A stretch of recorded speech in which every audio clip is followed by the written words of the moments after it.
Hey everyone, we're live here in Nourish, Heal, and Thrive. I'm so excited. I have an amazing guest today. I have Lorna here, and she's been so supportive of me and a really good friend.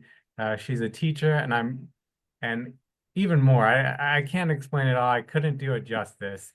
So, Lorna, thank you so much for being here. I'm so glad that we get to do this. Thank you, Derek. It's truly a joy and an honor to be with you. And I'm excited for what our conversation is going to be today. And I'm thrilled to be here with you. And thank you for all that you are doing. What a beautiful community you're creating here and creating the space for people to really, as you mentioned, the heal and the nourish, heal, and thrive. It's just what a beautiful way. So thank you for being you and this space. Uh, That's I'm so grateful for you.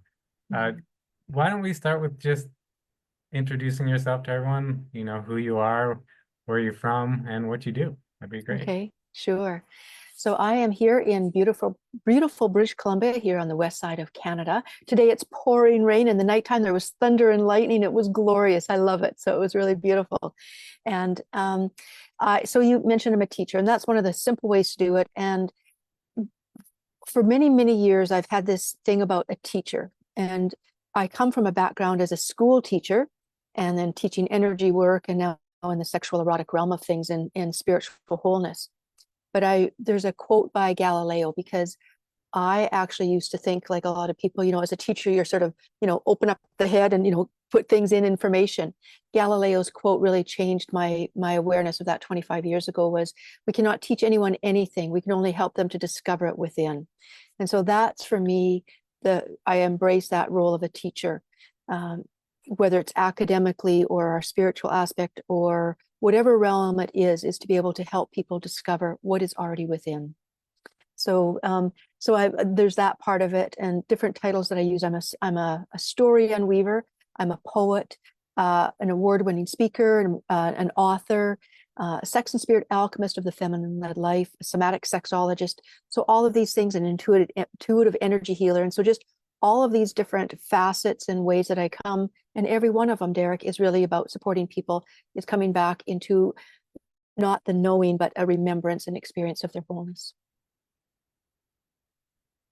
That's really cool. And I love what you say about, the Galileo quote for teaching. I have a teacher that always told me he can't teach anything that you're not already ready to learn. So you kind of have to be at a place that you're ready to learn, or ready almost where you almost know it already until you find the answer. So that's great. And talk about more about, people hear the sexologist and all that stuff and they just light up. They want to know more about that. And I definitely do. So why don't you tell us more about that? Sure, I will. And you're right. There's something about when we hear the word or see the word sex, we get our attention. And it's no accident. Number one, it's what we come from. It's the word that has been used to talk about how we come into this experience. And so to be able to look at sexology is like biology, psychology. It's the study of something. And as a somatic sexologist, it's really how do we come into a learning of sexuality or of sex and sexuality, but through the body, somatic meaning of the body.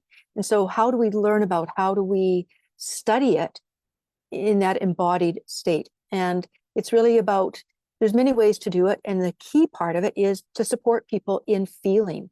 And I talk about that in terms of a physical sensation, but it's also emotional part.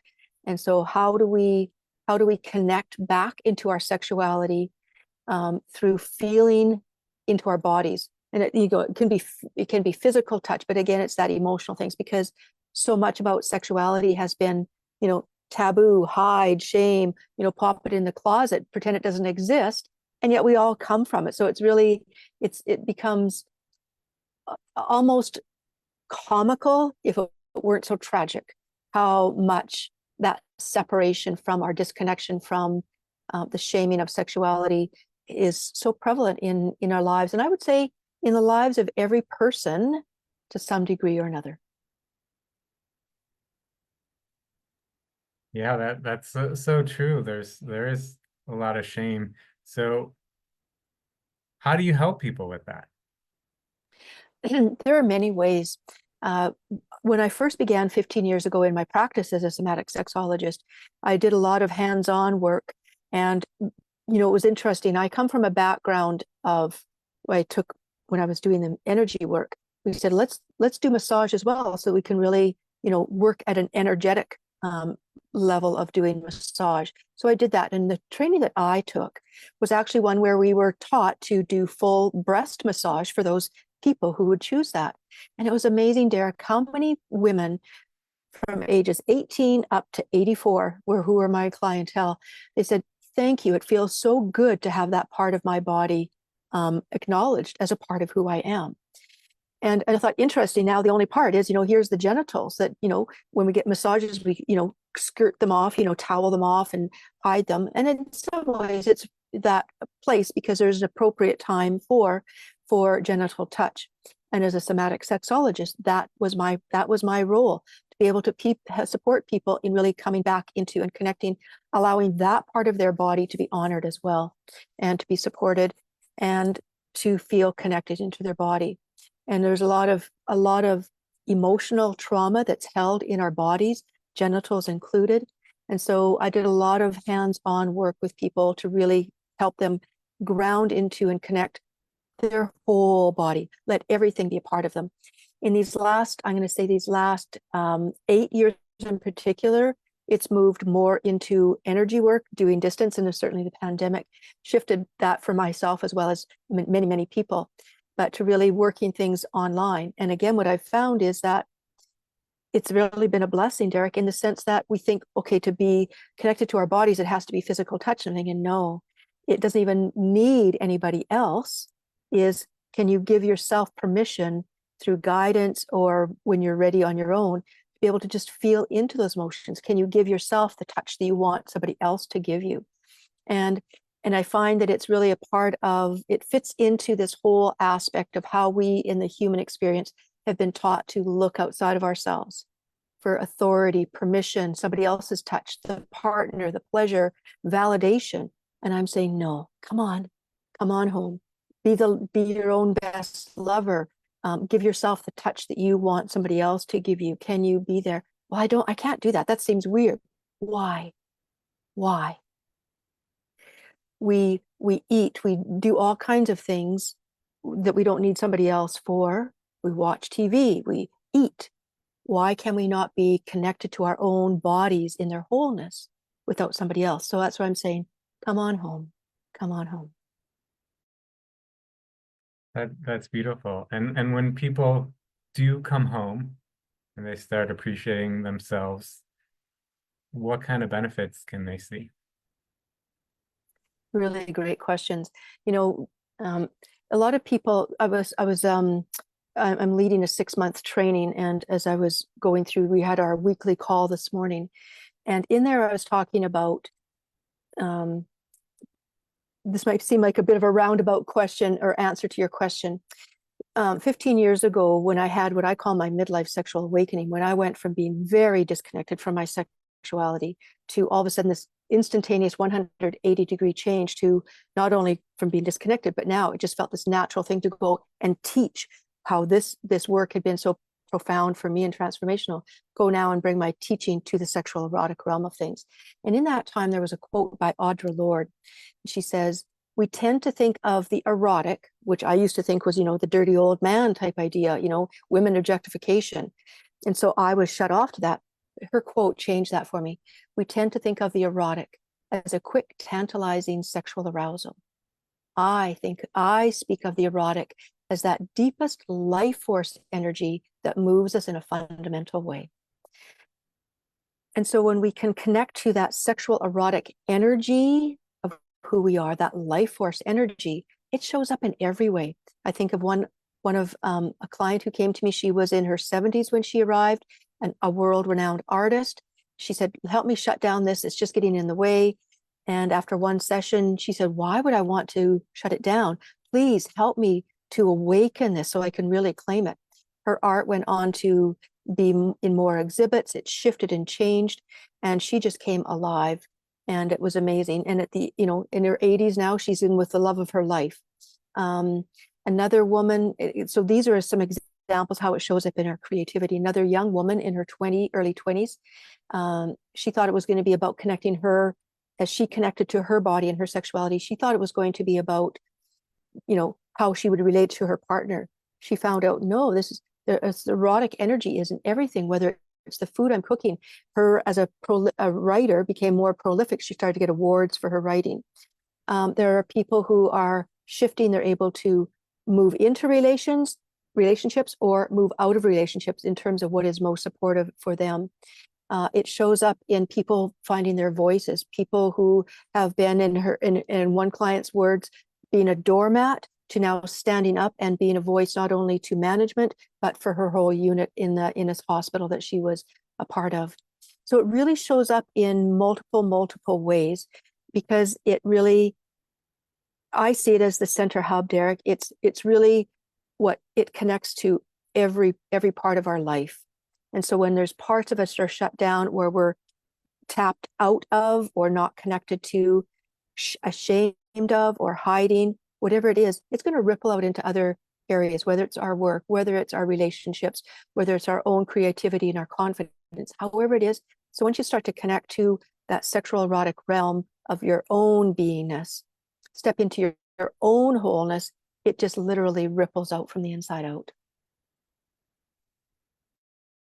Yeah, that's amazing.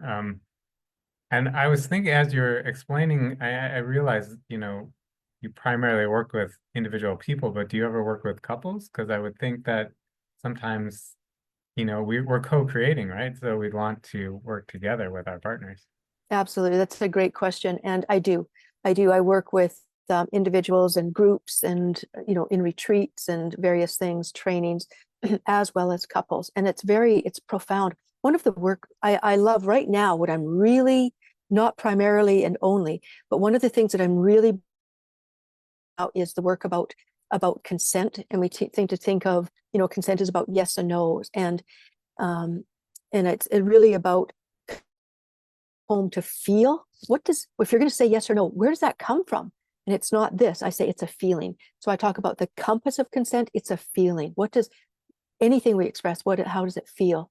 And so some of the work that I do with couples, it starts there. And every time I work with somebody, it always starts with, let's lay the ground of found consent, not only with myself and the person I'm working with, and I have, people in the UK, I have global clients. So even when I start online with them, let's start with a place of consent.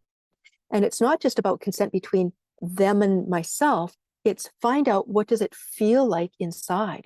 So that when they're coming from there, they're not thinking, okay, well, what's going to please Lorna? What should I do? It's just kind of like, no, their yeses and their nos, they're following that place comes from within their own journeys. And I think back to one of the things that I do, I call it the touch of consent. And it's when I've worked with couples, that's where I start with them, is so that they can now find within themselves and then communicate. And it's just simple, touching hand to hand and just taking them through different guided things. And one of the couples, I think it was just about a year ago, I worked with them, and they've been married for 35 years. And over the course of 2 hours, they said, wow, I've never expressed that.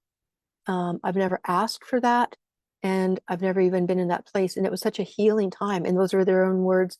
This was such a healing time. And it's opened up a whole new level of communication and intimacy. Yeah. Yeah, I imagine that brings a lot of joy to a relationship too. It's probably pretty beneficial. Um, Lorna, is there anything that we didn't talk about? I know we kind of briefly touched on your story and how you kind of got into this, but maybe you want to tell a little bit more about that? I can a bit, and I would share it simply because I know that there are many people, through people I work with when I've been on a lot of podcasts. So people, if you want to find out a little bit more about my perspective and where I come from and my bit of my story as well, is just Google Lorna Gale and podcasts, and there's lots that will come up. And what I find, Derek, over and over is that my story about being disconnected from my sexuality and about this sense of a distortion between sexuality and spirituality, it sort of feels like, no, there's a line there, don't cross it. It's just kind of like, why? And I say, that's where the gold is. When you think that that's where, where you've been taught not to go, there's the gold. And so I support people in going there. But what I find is that, and it's not just males and females, or not just women, but it's everybody's been impacted by our current system where there's this idea of man or the masculine being, in charge and up, the head of the home and all of those things. Just kind of, we've all been impacted because the women have been taught, and that's where my story was. I thought I was for the man, that was my role, to be there for the man. And so this idea of like, I didn't have any voice, I didn't have any choice, make sure. And so that's where people pleasing comes, avoid conflict. And that's where a lot of people, when I speak with people, that it's, yeah, to have some choice. And there's something feels so alive. Oh, I have to shut it down. It's kind of like, no, that's where it's time to bring it forward. And I find as well that women who have been primarily impacted about don't feel sexual, and because if women are too sexual, then it's somehow they're called sluts. If men are sexual, it's this idea of, well, they're studs. So there's right away this piece here. But the other part of it, Derek, is that women are taught, well, you're emotional, that's a woman. But men don't feel emotional. There's something wrong. Big boys don't cry, men don't cry, toughen up, don't be a wuss, all of those things. So right away, there's, through our very language, and this disconnection from a very natural part of each of us, is there's a part that we've been taught, don't feel. And I say, it's about don't feel at home or in your wholeness. And that's why I say, come on, time to feel the emotions, feel the physicality, connect with yourself. And that becomes the portal to our, not only our physical wholeness, our human wholeness, but our spiritual wholeness. One thing that I know about, sitting here and chatting with you is you bring this like safety, it's where it feels okay, just to be yourself and to come home. So I really appreciate that you bring that space. So thank you. Thank you Yeah. for speaking that. And it's yeah, it's such an area of such tenderness for so many people, because it's an area where there's a lot of trauma, a lot of wounding, a lot of disconnection, a lot of confusion. And so to be able to have this space where people can say, wow, I've never shared this with anybody. And I'm saying, great, here's the space for you to show up, be who you are. So thank you. Wow. Lorna, I don't want to take too much of your time. Is there anything that we didn't get to talk about that you want to share with everybody here in the group? You know, I will. There's something else that for people who are figuring out, like for themselves, even for parents who have children, is to be able to look at sexuality as natural as food. When I had my midlife sexual awakening 15 years ago, what came to me was just throughout the days, just for days and weeks, even months, and even now still things come about how we look at, view, experience food. What if we did sex and sexuality in the same way? Like, that it's nourishing, that there are things that are age appropriate, from, nursing to, as I said to my, a child that I was in teaching the other day, is we don't give a baby steak, it's all age appropriate, things like that. But we learn about basketball, or we learn about food, through the experience and talking about it, being exposed to different things, recipe books, food channels. We learn about all of those things about sexuality. What if we were actually to do sexuality in as natural a way? To be able to learn, what do other people do? How is it done? Why is it that, when I'm doing this, it's not really working? Or how could I do something different? If we could approach it in such a natural way, and to flip the tables, if we were to do sexuality in the same, if we were to do food in the same way that we do sexuality, we would maybe eat once a year. We wouldn't acknowledge if we were hungry, or we had an appetite, or we wanted to try something different. And so those are just some simple ways to look at, flip it. It's kind of like, wow, you're right. And that's what just came. And so I actually created what was created was this body of work called that I call Sex Like Food. And I just take through, being a teacher and a reader, looking at the who, why, where, and what, who, why, where, when, why, and how of how we do food and how do we sexuality, and let some of those old conditionings, those old paradigms, and to be able to come back into that, what I call sexual freedom and spiritual wholeness, simply by looking at things through a different experience and letting some old things start to fall away, and claiming some things that if we were to let go of, well, I can't eat such and such because the diet thing says, oh, I'm supposed to eat salad. Well, is that really what's nourishing? What is nourishing? Maybe it is that steak and potatoes. Maybe it is that smoothie. Maybe it's nothing. Maybe it's fasting today. And so to be able to really forget about the outside and what is really true within. So that, Derek, is really a part of how I teach people to come back into the naturalness of who they are, into their own wholeness and their own unique expression within that wholeness. Beautiful. Yeah. Sexuality, yeah, and sex should be like, thought of like food. I heard once, I guess I don't remember where I heard it, but someone said if we treated any other object like we treat money, we'd be clinically insane because we're so obsessed with it or something like that. So it's funny how certain things that we deal with in life are so different. And I don't know what, that's what came to me while we were talking. So Yeah, thank you. That's great yeah, reflection. Yeah, you're right. yeah. We're gonna I'm gonna let you share any links you have, any way to get a hold of you in the comments. So anybody that wants to connect with Lorna, you'll be able to connect with her through any links that she puts in the comments. She has a Facebook group coming, I think, right? And she's got all kinds of programs. Do you have something you want to share with? Right now, it would be for those people who feel drawn to that place about consent. That's what I'm really promoting right now, is doing often one-on-ones, and also I've done them in groups as well. So it's really whichever way works. But for those people who are really feeling like, yeah, what does it like to let go of people pleasing, to be able to not be that doormat, to really, yeah, within these last few months, I've been the testimonials that are coming from people of, oh, I know what it's like to really say yes when that's what I mean, and not the back and forth and that conflicted piece. So that's really what I'm focusing on right now, is supporting people in that consent aspect of peace, and embodied consent, the compass of consent, feeling.